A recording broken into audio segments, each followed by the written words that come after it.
Have you ever asked yourself, what now or what next? How many times have you found yourself changing the entire plan, and I mean personally or professionally, just to try to salvage a small piece of it? Well, you're not alone. Welcome to Iteration Required with me as your host, Tamila Fati. Hello and welcome back. I'm so excited you decided to come back and hear more about this journey and to bloom through this journey with me. Like we've talked about, iterations required in every step of our life. And I want to take us a little to the left for a minute. I want to have an exercise where we get into the same mindset together before I tell you a little bit more about my journey and how I got here. Let's talk about the new buzzword, unconscious bias. So most of us don't realize that we actually subconsciously have those unconscious biases going on, hence the name, right? Like that was kind of an obvious thing that I just shared with you, but we sometimes have to become conscious of our subconscious. So I'm going to take you through a little bit of an exercise. When you first tuned in to the previous episode where I just kind of teed things up, when you showed up on that page and you saw me on the screen, for those of you that are watching the video version, did you try to figure out how old I was, what I do, what type of a role do I really have in technology? I mean, is she more of a BA and a project manager? Because she says engineer and cyber nerd, but really, did you try to figure out where I'm from? Because I told you about the two cultures. And so if you listened, you got to hear about how I'm a Persian American. But if I were to just tell you, born and raised in Texas, been here my whole life, you'd probably realize, she doesn't fully look white, but she could be. Maybe it's summertime, she got a tan, but we are in Texas. Maybe she's some sort of Latin descent. Maybe she's not. All of those biases, did it change the way you look at me? Did it have you make some assumptions? Did you start to think that I might speak with an accent before I had even opened my mouth? Did you assume that because my face was all done up, that I must be in some sort of sales job? I'm here to pitch something, marketing. Yeah, so I want you to think about that for a second as we kind of go into who I am really and the boxes I really tick. And then I want to take you through what it's meant for me to have to actually prove that I tick those boxes. What I've never really understood and what I continue to iterate through is why do we have it on the other person to validate to us what they already know about themselves? Why do we make it so hard for people to get to be who they are? So, before we dive into that, there's one little tidbit that I forgot to mention in the initial setting up of this series. When you think about who I am and where I'm coming from through this process, the one thing I want you to know is I'm a human. I'm a human with goals, dreams, aspirations. I have children that I'm trying to raise to be the best possible humans in this world. And I wake up and go to sleep every day trying to figure out how to be a better human, and not just be a better one for me, but how do I share what I've learned with others, be it the hardest lessons of my life or the best moments of my life. So now let's talk about my boxes. I'll give you the easy ones, right? I'm a woman. We figured that much out. I've told you I have two daughters, so they're 9 and 12. So some of you are trying to do some math now. You're trying to figure out, is she between 30 and 39, 40 and 45? I'm going to tell you I'm 42. I have two daughters that are 9 and 12. They're in 3rd and 6th grade. Well, about to be 4th and 7th. I definitely feel old when I think about that. In my career, I'm an engineer. I'm an architect. I'm a cyber nerd.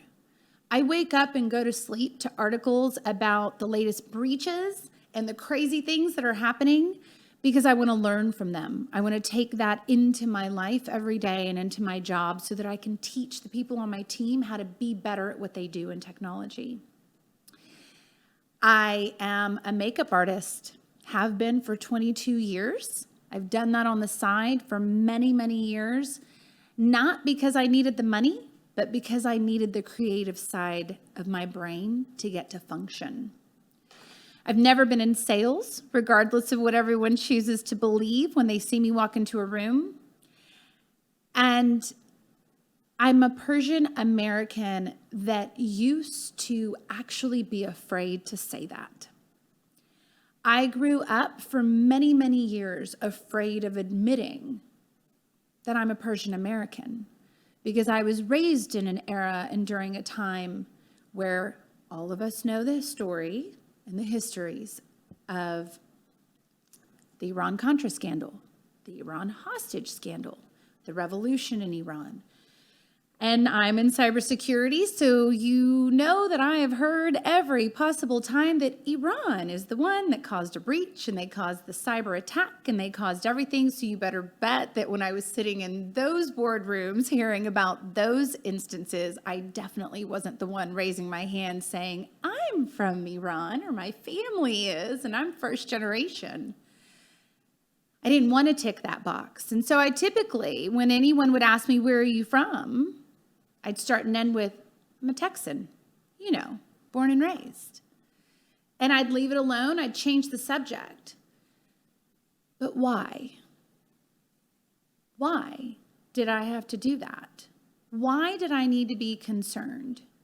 Why did that unconscious bias? Why did I become so conscious of everyone else's unconscious bias, and yet the people choosing to judge me had no consciousness of what they were choosing to do? So, those are the easy boxes. And those are the things that everyone would expect. But now I'm going to take you through some moments in time where people made it known the boxes that they had put me in, right? So, let's flash back to my senior semester at SMU. Everybody that was around during that time knows that in 2001, in September, our world saw something absolutely surreal happen. 9/11 was a day that anybody and everybody remembers. Anyone that I've spoken to, they can tell you what they were wearing, where they were standing, what they were watching, who was with them, who wasn't, the first person they called. It's a moment, and I still get chills. I will tell you, I was driving to SMU. I had just finished what was an all-night rollout. I was working full-time already while I was trying to finish my degree at SMU, graduating a semester early, graduating December of that year. I'm in my final semester. I'd been working all night. I think I left the office around 5:30 that morning, rushed to my apartment, showered, jumped in my car, needed to get to my 8 a.m. class on campus, which was across town from me because I was living in Las Colinas, which for those of you not in the area, it's about a 40-minute drive with traffic. And I'm rushing there, running late, and I'm listening to Kid Craddock in the morning. God rest his soul. He was one of the funniest ever to listen to, and I loved listening to him in the mornings. And I remember the moment where he said, oh my God, it just did that happen? And he lost his words, which in all the years that I'd listened to Kid Craddock, I'd never heard him lost his words, or lose his words, I should say. I'm getting emotional just thinking about it. And then I thought he was doing a skit. I thought it was just some random joke. He loved playing jokes. And I'm like, but this is a pretty crude joke. Like he can't be playing a joke. And then he talked about the second plane. And I went, oh my gosh. And I pulled into the garage at SMU and I sat there and I listened to the rest of this. And I came to enough to realize that I need to run inside and tell my professor what's going on. I I'd been late quite a few times. So the professor thought I was making up a really elaborate story, and I'm not even kidding. So when I ran in and I'm like, I'm so sorry. I was sitting in the car listening to what happened. He's like, you've been late so many times. I'm like, no. It really happened. So as he's lecturing me, they're pulling TVs out into the hallways of our building at SMU so that we can watch this live, watch the news and everything changing. We were somber in that class. Fast forward to about 12 o'clock that day, and there were gatherings of students.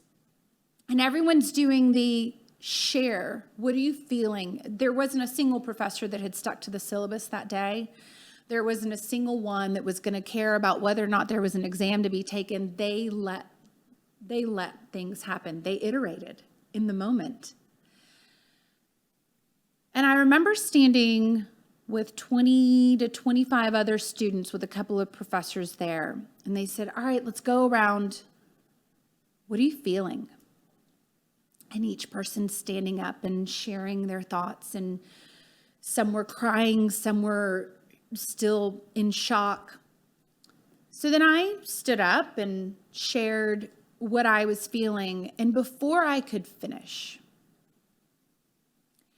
a young man, I would say he was probably also in his senior year, so call him 20 or 21, stood up about 2.5 inches from my face, waving his finger directly at me. And he said, who do you think you are to talk about this? It's your people. You're the problem. You are the reason why. And my professors, they went to step in and I went, no. Let him finish. He continued to share the box that I was in and how I should go back home to where I belong. So here I was at one of the most prestigious universities, paying nothing short of a mortgage payment is what it would come down to, or more, if you were to take it to a monthly breakdown. And even there, I couldn't escape the bias. And here I was in my 20s, in my senior semester, already working in my career. And I just had every reason why I have never admitted where I was from thrown in my face. When he finished, I had to iterate a lot of things in my mind. There were a lot of things I wanted to say. There were a lot of things I wanted to do. I wanted to run. I think that was one of the first thoughts I had. I was so embarrassed. I was so absolutely in shock. But instead, I looked at him and I said, you're right. It was my people. And I am home. I was born and raised in the United States of America. And my people are Americans, just like everybody's in this room, because this is where we live. And we all play a part in everything. And while you're pointing that one finger at me, why don't you look at the 3 that are pointing right back at you? You're just as much a part of this as I am. I'm a part of it because I choose to avoid what's going on around us. I choose to not be honest about who I am. I choose to not share the stories of my family because I might offend somebody if they know that I'm from Iran. Oh my gosh. But that was the day that I decided that if the unconscious bias was already around me and they were going to decide that I had that, then it was time for me to own my story. And I get to tell people about what it means to be Persian. And I get to tell people what it means to be a first generation in this world. So that's one of the most extreme moments in my life. But that is a moment, that was one of the first moments that I actually became very conscious of the unconscious bias that I had always assumed existed. Know that I knew that the judgments were around me. But it's not until that finger is pointed in your face, till you hear the words coming out of their mouth, that you go, oh, wow, that's a lot. So that was one of the most extreme downsides of boxes. Now I'll tell you, let's lighten this up a little bit because I can only do so much before I'll cry with you, and we don't want to do that yet. So on the flip side, at one point in my career, I had the opportunity to travel around and work with many, many Fortune 100 companies, architecting solutions in their cyber environments and things like that. And there wasn't a single boardroom that I would walk into. Actually, I take that back. There were two during that time that there was at least one other female in the room. However, in most of the other, outside of those two, I was the only woman. Now, variation of ages and what suits and stuff and everything that everyone's wearing and all that good stuff. But what was absolutely amazing was the response, the facial expression that I would see when I would start presenting. And every single one told the same story. Because as we came in, I'm a really outgoing, I laugh and joke with everybody and talk about, I want to know the names of people's kids and I want to know all the fun stuff in their life and what do they have planned. And that would have you assume that I'm the salesperson. And typically the salesperson was just standing behind me taking notes because he needed to have all those tidbits so that he could make sure that everything was good and dandy in the future. And then the presentation would start and I would start presenting and you would watch across the room. They would lean in and go a little silent. It wasn't until one of the presentations that I did that someone actually told me exactly what they were thinking. So after I presented a couple of slides, he said, I'm so sorry. I have to say this. I just have to say this. Are you the brains behind this operation? Because that's not at all what I expected when you walked into this room. I just thought you were the fun girl. You were just going to make us laugh and take us to dinner. I didn't laugh. Everyone in the room laughed. I didn't laugh. And I said, oh, that's funny. For you, but it's also sad for you, because how many other women like me have you chosen to not see, to not acknowledge, and to not actually know the intelligence that they had to offer to your vision, into your mission, into your strategies here? I would encourage you to not judge a book by its cover. And hopefully I've taught you something different. And he, very senior level individual, didn't quite like the response that I gave. And to be honest, I didn't care because I had spent most of my career in those moments. So let's talk about what I iterated there. In the past, I would have in those moments giggled, laughed. Oh, you're so funny. Oh, I know. I throw people off all the time. Until I woke up one day and I realized every time I did that, I actually made it harder for another woman to stand tall and to be the smart woman in the room, to be who they are, to share their intelligence. I wasn't willing to do the giggles anymore. I wasn't willing to have someone's unconscious bias be what they would be comfortable with anymore. I wanted to make sure that I set the stage, not only for myself to be comfortable in my own skin, but for my daughters years from now to get to walk into a boardroom and not have a single person think that they're just there for the laughs and the giggles and the dinner.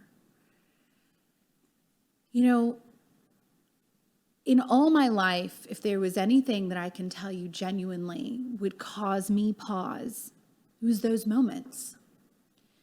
No matter how many people would come up to me throughout my career and so proud of me for, oh, wow, that design and oh my gosh, that architecture and what you did. It just took one of those comments, one of those looks, one of those pauses in the room. And I almost forgot what I had just accomplished. Because all I could think to myself is, how do I change that? How do I have that be different? Well, it's a journey. I'm still on it. And know that now the difference is I've got new boxes I'm in.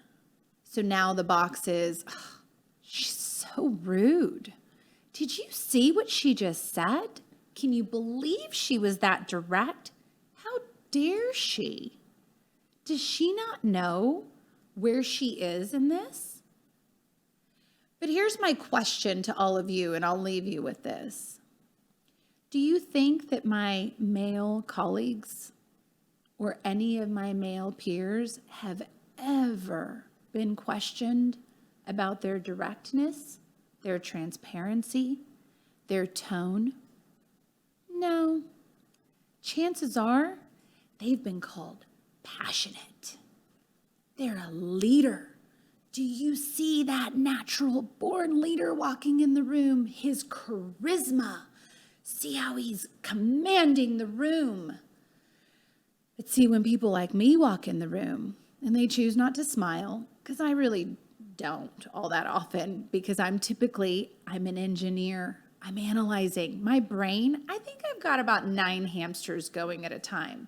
So these things are going all over the place. You forget to tell your face to smile when that's happening.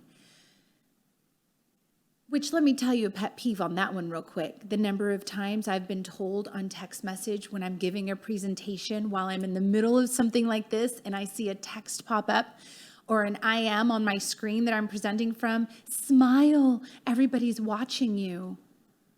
Do you think they tell the men to smile? Why do I have to? Why can't I come into the room and talk about a serious topic and just be who I am? Why do I not get to give direct feedback and to share a vision and a mission without being rude? Why don't I get to say, hey, let's all collaborate. Are we all here to be on one team or not?